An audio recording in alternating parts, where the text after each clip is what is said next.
नमस्कार, मी हर्षदा स्वकुळ. आपण आपल्या यूट्यूब चॅनलवर पहिली सिरीज करतो आहे. एक वेगळा प्रयोग आहे आणि तुम्ही त्याला खूप छान सपोर्ट करताय, त्याबद्दल खूप खूप धन्यवाद. ही सिरीज आपली आहे समान नागरी कायद्याबद्दल. सगळे बरेचसे ॲस्पेक्ट्स आपण या सिरीजमध्ये कव्हर करणार आहोत आणि ही सिरीज स्पॉन्सर केली आहे राजहंस प्रकाशननं. राजहंस प्रकाशनचं आशयसंपन्न पुस्तक आहे 75 सोनेरी पाने. स्वतंत्र भारताच्या 75 वर्षाच्या इतिहासातली अविस्मरणीय क्षणचित्र आहेत ही. पण म्हणजे नेमकं काय? स्वातंत्र्यानंतरच्या 75 वर्षात भारतानं असंख्य क्षेत्रात अभिमान वाटावा अशी कामगिरी केली. अनेकांना याचा तपशील माहिती नसतो. विज्ञान, तंत्रज्ञान, संशोधन, अंतराळ यात्रा, औषध निर्माण क्षेत्र अशा कितीतरी क्षेत्रात आपण पिछाडीवरून येऊन जगातल्या पहिल्या 5 देशात क्रमांक पटकावलाय. या प्रगतीचा रेखाजोखा मांडला आहे 75 सोनेरी पाने या पुस्तकात. अविनाश धर्माधिकारी यांनी हे पुस्तक लिहिलंय. त्यांचं लेखन संशोधनावर आधारित आहे. हे पुस्तक तिथे पुरावे, आकडेवारी आहे, निव्वळ सिद्धांत नाहीत आणि प्रचारही नाही. अजून काय वैशिष्ट्य आहेत तर राजहंस प्रकाशनाची दर्जेदार बहुरंगी निर्मिती, मोठा आकार. अमराठी वाचकांसाठी या पुस्तकाचा इंग्लिश अनुवादही राजहंसनंच प्रसिद्ध केलाय. आपल्या मायभूमीचं सकारात्मक आणि सत्य चित्रण स्पर्धा परीक्षांच्या विद्यार्थ्यांना तर विशेष उपयुक्त असं 75 सोनेरी पाने. आपण मागच्या एपिसोडमध्ये हिंदू कोड बिल आणि त्याबद्दल झालेली डिबेट्स बघितली आणि आता तुम्हाला या एपिसोडमध्ये एक्सप्लेन करणार आहे की असं काय एवढं या कायद्यामध्ये प्रोग्रेसिव्ह की जे रूढीवादी ट्रॅडिशनल हिंदूंना त्या काळात झोंबलं होतं. खास करून रूढीवादी हिंदू पुरुषांना असा काय त्यातून त्यांच्या हक्कांवर हल्ला झाल्याचं फिलिंग होतं. खरं तर कायदा हा स्त्रियांना, मुलांना, वंचितांना हक्क देणार आहे, पण दुसऱ्याच्या पारतंत्र्यात स्वतःचं स्वातंत्र्य सेलिब्रेट करणाऱ्यांचा प्रॉब्लेम असा काय झाला होता? हिंदू कोण याची डेफिनेशन काय यावरही त्यावेळेस बरीच चर्चा झाली. हिंदूंमध्ये इतर धर्मासारखी कुठली एक धार्मिक संघटना, एकच पुस्तक, एकच व्यक्ती अशी सेंट्रलाइज बॉडी नाही. म्हणून काही वेळेला हेही समजणं अवघड जातं की हिंदू या व्याख्येमध्ये कोण इन्क्लूड आहे. म्हणजे अवघड जात होतं, कुणाला हिंदू म्हणायचं, कुणाला नाही. आणि त्यामुळे पहिल्या ड्राफ्टमध्ये हिंदूंचा अर्थ असा केला होता जो ख्रिश्चन, मुस्लिम, ज्यू, पारसी नाही आहे. पण त्यावर काही लोकांनी आक्षेप घेतला की ही हिंदू या शब्दाची निगेटिव्ह डेफिनेशन आहे.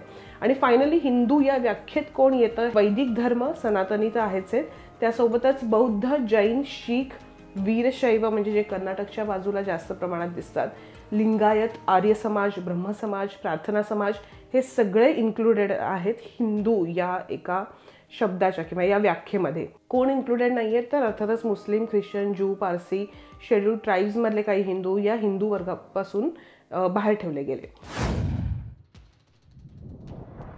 आता बेसिकली हिंदू मॅरेज ॲक्टमध्ये नेमकं असं काय आहे जे झोंबलं? एक मोठी तरतूद या कायद्यात केली गेली, ती म्हणजे मोनोगॅमीच चालेल हे डिक्लेअर केलं गेलं. म्हणजे एक पत्नी. बायगामी म्हणजे द्विविवाह, पॉलिगॅमी म्हणजे बहुविवाह याच्या विरोधात कायदा केला गेला. तर या ॲक्टमधले सेक्शन 11 ते 17 जर बघितले तर सेक्शन 17मध्ये जर कोणी बायोगॅमी केली तर त्याच्यावर IPC 494 प्रमाणे शिक्षा होते. 7 वर्षांची शिक्षा असते ही.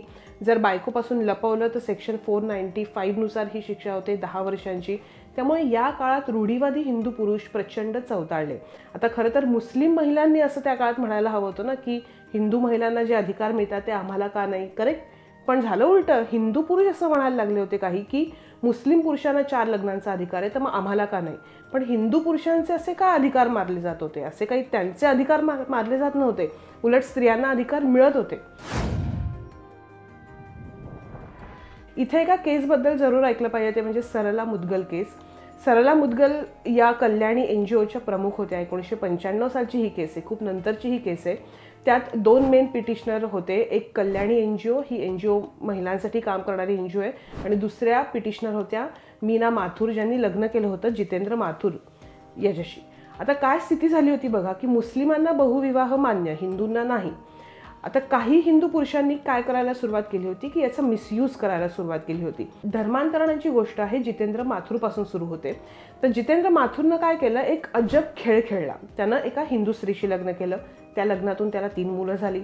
मग त्याचं एका मुस्लिम स्त्रीवर प्रेम जडलं, त्यामुळे त्यानं इस्लाम धर्म स्वीकारला आणि त्याला एक मूल पण झालं त्या लग्नातून. पण काही वर्षांनी त्यानं परत धर्म बदलला, हिंदू झाला आणि पहिल्या पत्नीकडे आला. आता त्यावर जेव्हा फायनल निकाल आला, ते वर्डिक्ट खूप इम्पॉर्टंट आहे आणि तो पण एक टर्निंग पॉईंट आहे की हिंदू धर्माच्या लग्नाचा जोपर्यंत न्यायालयाकडून घटस्फोट होऊन हातात डिक्री मिळत नाही तोपर्यंत डिवोर्स झालाय असं मानलं जाणार नाही, असं ते वर्डिक्ट होतं. आणि जर कोणी घटस्फोटाची डिग्री न घेता, म्हणजे तो फायनल निर्णय हातात न घेता धर्म चेंज केला, धर्मांतरण केलं, तर त्या व्यक्तीवर IPC सेक्शन 494 लागू होईल. कारण IPC सेक्शन 494 हा मुस्लिमांवर लागू होत नाही. आता दुसरं, या हिंदू मॅरेज ॲक्टमध्ये काय इंट्रोड्यूस झालं होतं ते सांगते. मॅरेज ॲक्टमध्ये काय इंट्रोड्यूस झालं होतं तर डिवोर्स सिस्टीम इंट्रोड्यूस झाली होती. खरं तर हिंदूंमध्ये लग्नाला संस्कार म्हणून बघितलं जातं, किंवा कॅथलिक, ख्रिश्चन, यहुदी यांच्यासुद्धा लग्नाला संस्कार या स्वरूपात बघितलं जातं. त्यामुळे तिथे डिवोर्स होण्याची शक्यता डोकावत नव्हती त्या काळात. मुस्लिमांमध्ये लग्नाला एक कॉन्ट्रॅक्ट म्हणून बघितलं जातं. तर हिंदू मॅरेज ॲक्ट तेव्हा पहिल्यांदा कायद्यानं लीगली सेपरेट होण्याचा स्कोप देत होता महिलांना. त्याच्यानंतर त्याच्यात असं पण होतं की सपिंड विवाहावर बंदी आणली होती. म्हणजे कायद्यात अशी तरतूद झाली होती की ज्याचं लग्न होणार आहे त्या मुलाच्या किंवा मुलीच्या दोघांच्याही वडिलांकडून 5 आणि आईकडून 3 पिढ्यात जर नात्यातलं लग्न असेल तर ते होणार नाही. आता इथे आपण लक्षात घ्या की जेव्हा जर खरंच युनिफॉर्म सिव्हिल कोड आला तर सपिंड विवाहाबद्दलचं जे हिंदू मॅरेज ॲक्टमधला हा सेक्शन आहे त्याचं काय होणार. कारण अजूनही नात्यांमध्ये इमिडिएट लग्न करणं हे भारतातल्या अनेक राज्यांमधल्या हिंदू समाजामध्ये होतं. एनिवे, या कायद्याबद्दल बोलूयात की त्या काळात तिसरा मुद्दा होता वयाचा. यात मायनर गर्ल्ससाठी एक विशेष सेक्शन होता. जर त्या मुलीचं लग्न हे 18 वर्षांच्या आधी झालं असेल आणि ते तिला नंतर रिअलाईज झालं तर ते डिवोर्स घेऊ शकते. ही जी गोष्ट आहे कायद्यातली ती मुस्लिम पर्सनल लॉमधून आली आहे. त्यातही असं लिहिलं आहे की जर एखाद्या मुलीचं लग्न प्युबर्टीच्या आधी झालं असेल तर ती स्वतःनंतर लग्न मोडू शकते.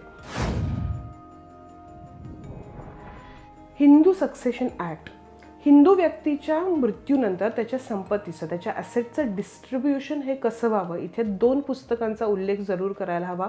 कारण ही पुस्तकं संपत्तीच्या केसेसबद्दल हिंदू समाजामध्ये महत्त्वपूर्ण होती. एक होतं याज्ञवल्क्य स्मृती हे पुस्तक. याची एक व्याख्या आहे मिताक्षरा, जी लिहिली आहे विज्ञानेश्वर यांनी. मेनली बंगाल, आसाम सोडून बाकी देशात ही सिस्टीम प्रचलित होती. त्यात वेगवेगळे संप्रदाय होते. म्हणजे मग मिथिला संप्रदाय असेल, महाराष्ट्र संप्रदाय, बनारस संप्रदाय, द्रविड संप्रदाय, अशा वेगवेगळ्या नावानं ही होती. यात संपत्तीचे 3 हिस्से मानले जायचे. सेल्फ अक्वायर्ड प्रॉपर्टी, ॲन्सेस्टरल प्रॉपर्टी आणि अदर. म्हणजे जर आईकडनं आली असेल मदर्स साईडनी तर ती. आणि यात जन्मापासून मुलाला संपत्तीत हक्क मिळतो. दुसरी जी व्याख्या आहे ती प्रसिद्ध झाली दायभाग पद्धत म्हणून. ज्यांनी केली त्या व्यक्तीचं नाव आहे जिमुतवाहन. बंगाल आणि आसाम या भागात ही सिस्टीम होती. दायभागमध्ये सगळी संपत्ती एकच असते. वडिलांच्या मृत्यूनंतर संपत्तीचा हक्कदार हा मुलगा होतो. आणि हिंदू समाजात संपत्तीचं वितरण वरच्या सिस्टीमप्रमाणे होत असलं तरीसुद्धा या दोन्ही सिस्टीममध्ये संपत्ती मुलालाच मिळत होती. पण हिंदू सक्सेशन ॲक्ट आल्यानंतर बऱ्याच गोष्टी बदलल्या. मिताक्षरा, दायभाग सगळं बंद झालं. बेस मिताक्षरा सिस्टीमचा झाला. कारण सेल्फ अक्वायर्ड प्रॉपर्टीबद्दल ती व्यक्तीच डिसिजन घेऊ शकते. म्हणजे एक प्रकारे यातही एक युनिफॉर्मिटी आली. महिलांना संपत्तीचा अधिकार, ॲब्सोल्यूट राईट मिळाला. संपत्ती विक्रीचा अधिकार मिळाला. 1937 जेव्हा देशमुख ॲक्ट आला होता तेव्हा त्याच्यामध्ये एक लिमिटेड इस्टेट मिळाली होती महिलांना. गंमत म्हणजे या पॉईंटवरून संसदेमध्ये तेव्हा बोंबाबोंब झाली होती. त्या काळात रूढीवादी हिंदू इतके घाबरले होते की त्या काळी मग असं एक प्रावधान करायला लागलं होतं की महिलांना ॲग्रिकल्चर प्रॉपर्टीमध्ये हिस्सा दिला जाणार नाही. आणि ज्या महिला मॅरिड होत्या त्यांना असेटमध्ये राईट नाही. आणि तिसरं म्हणजे भावांना असा अधिकार दिला होता की आईवडिलांच्या मृत्यूनंतर बहिणीकडून तिचा हिस्सा खरेदी करू शकाल. पण हिंदू सक्सेशन अमेंडमेंट ॲक्ट जेव्हा आला त्याच्यामध्ये ॲब्सोल्यूट राईट मिळाला महिलांना संपत्तीमध्ये. यात तुम्हाला आश्चर्य वाटेल की भारतामध्ये अडॉप्ट करण्याचा हक्क फक्त हिंदूंकडे आहे. ख्रिश्चन, यहुदी, मुस्लिम, पारसी हे अडॉप्ट करू शकत नाहीत त्यांच्या पर्सनल लॉप्रमाणे. आता त्यांच्या पर्सनल लॉप्रमाणे असं मी का म्हणते तुम्हाला पुढे कळेल जेव्हा मी त्यांचे पर्सनल लॉज तुम्हाला सांगेन. पण पर्सनल लॉ जर बघितले तर फक्त भारतात हिंदू पर्सनल लॉमध्येच अडॉप्शनचं राईट आहे. आणि इथेच युनिफॉर्म सिव्हिल कोडचं महत्त्व कळतं. कारण त्या पर्सनल लॉजमध्ये तरतुदीच तशा नाही आहेत इतर धर्माच्या. आणि Hindu adoption and maintenance act म्हणूनच वेगळा ठरतो.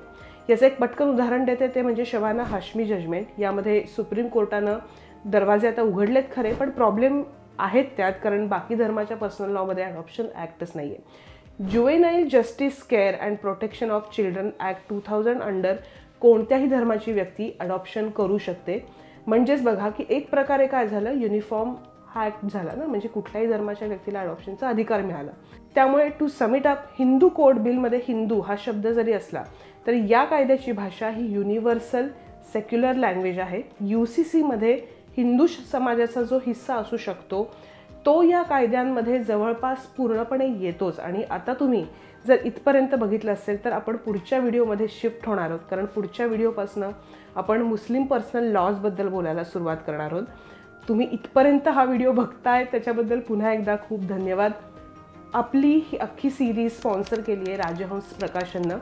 राजहंसच्या वेबसाईटवर भरपूर पुस्तकं सवलतीच्या दरात आहेत. वेगवेगळ्या कॅटेगरीजमध्ये पुस्तकांचं ग्रुपिंग केलं आहे. स्पर्धा परीक्षांच्या विद्यार्थ्यांना विशेष उपयुक्त असं अविनाश धर्माधिकारी यांनी लिहिलेलं 75 सोनेरी पाने हे पुस्तक वाचायला विसरू नका. त्यामुळे आता मुस्लिम लॉजबद्दल जर डिटेल ऐकायचं असेल तर पुढचा एपिसोडसुद्धा अजिबात मिस करू नका. आणि जो अजिबात उशिरा येणार नाही आहे, लवकरच येणार आहे. त्यामुळे नोटिफिकेशन बेल नक्की दाबा. पुढच्या एपिसोडमध्ये भेटूच. धन्यवाद.